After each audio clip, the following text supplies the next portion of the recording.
श्रद्धा murder case में बड़ा खुलासा हुआ है। सूत्रों से मिली जानकारी के मुताबिक आफताब ने चाइनीज चॉपर से श्रद्धा के शव के कई टुकड़े किए थे।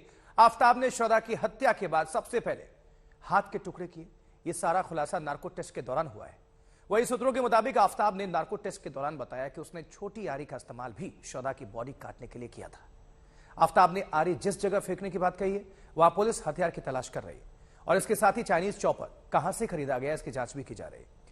सूत्रों के मुताबिक आफताब ने नार्को टेस्ट के दौरान यह भी बताया कि उसने श्रद्धा की हत्या के बाद उसका मोबाइल कई महीने अपने पास रखा। मुंबई पुलिस ने जब उसे पूछताछ के लिए बुलाया था तब भी श्रद्धा का मोबाइल आफताब के पास ही था। बाद में मोबाइल उसने मुंबई के समंदर में फेंक दिया। पुलिस ने आफताब के फ्लैट से कई धारदार हथियार बरामद करने का दावा किया है।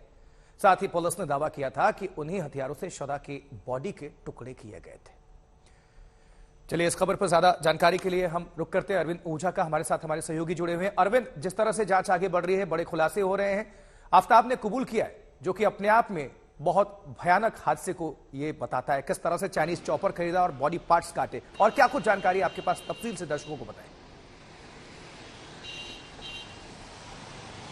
देखिए आशुतोष, हर रोज नए खुलासे हो रहे हैं। 3 नए खुलासे आज तक को जानकारी जो मिली है उसके मुताबिक पहला ये कि चाइनीज चॉपर, चूंकि बॉडी चॉप करने के लिए धारदार हथियार की जरूरत होती है, तो चाइनीज चॉपर भी खरीद कर लाया था आफताब। अब क्या ये 18 मई के पहले खरीदा था, इसकी तफ्तीश कर रही है। अगर ये एस्टैब्लिश्ड होता है कि 18 मई के पहले खरीदा था तो फिर जो पुलिस जिसका शक जता रही है कि साजिश के तहत उसने हत्या की, ये साबित हो जाएगा। दूसरा बड़ा खुलासा ये है कि जब श्रद्धा के पिता ने मिसिंग की कंप्लेन दर्ज कराई और मुंबई पुलिस ने आफताब को पूछताछ के लिए बुलाया था, उस वक्त तक जब मुंबई पुलिस पूछताछ करी थी उस वक्त तक श्रद्धा का मोबाइल फोन आफताब के पास था। जब मुंबई पुलिस ने उससे पूछताछ की, सख्ती से हालांकि पूछताछ नहीं की थी, वरना उस वक्त ही हत्याकांड का खुलासा हो जाता। लेकिन जब पूछताछ करके छोड़ा आफताब को, तब मुंबई में उसने समंदर में श्रद्धा का मोबाइल फोन फेंक दिया था, जिसकी तलाशी पिछले दिनों दिल्ली पुलिस ने मुंबई में जाकर की थी। तीसरा बड़ा खुलासा यह है कि नार्को टेस्ट के दौरान उसने बताया कि सबसे पहले उसने श्रद्धा की बॉडी में हाथ के टुकड़े किए थे। उसके अलावा नार्को टेस्ट में यह भी बताया, जो पुलिस अब तक तलाश नहीं कर पाई है, छोटी आरी का उसने ज्यादातर इस्तेमाल किया था बॉडी के टुकड़ों को काटने के लिए।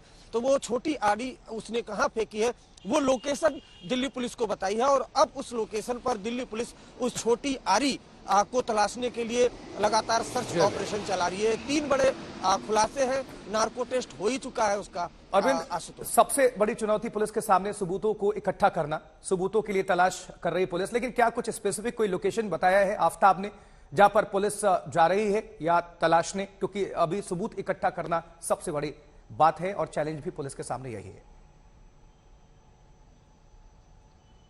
जी बिल्कुल, देखिए वेपन्स काफी रिकवर हुए हैं फ्लैट से और आफताब ने दावा किया कि उन वेपन से ही बॉडी के टुकड़े किए थे। उसके अलावा बॉन्स रिकवर हुए हैं, कई जबड़ा रिकवर हुआ है जो काफी मैच करता है जो श्रद्धा के जबड़े थे उससे।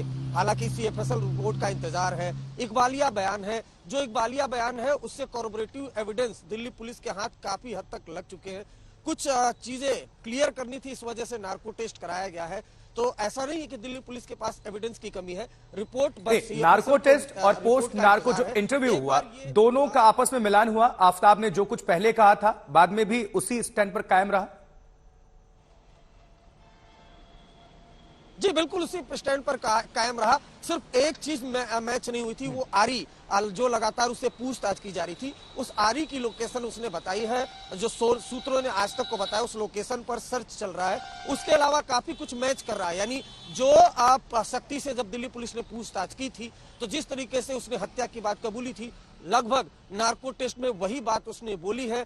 सिर्फ इंतजार है दिल्ली पुलिस को जो बोन्स रिकवर हुए हैं आफताब की निशानदेही पर। अगर वो बोन्स जो श्रद्धा के पिता है उनके DNA से मैच कर जाता है तो सब कुछ, सारी पिक्चर क्लियर हो जाएगी। सारी तफ्तीश लगभग क्लियर हो जाएगी और ये क्लियर हो जाएगा कि श्रद्धा की हत्या हो चुकी है और हत्याकांड को किसने अंजाम दिया वो पुलिस की मौजूदगी में खुद ही बता रहा है। बहुत शुक्रिया अरविंद, इस पूरी खबर पर जानकारी दर्शकों को पहुंचाने के लिए। इस घटनाक्रम ने सभी को झकझोर कर रख दिया है और जैसा कि लगातार हमारे सहयोगी बता रहे हैं और जैसे जैसे जांच आगे बढ़ रही है, नए नए खुलासे भी हो रहे हैं। चलिए, इस बड़ी खबर पर हमारी नजर बनी हुई है।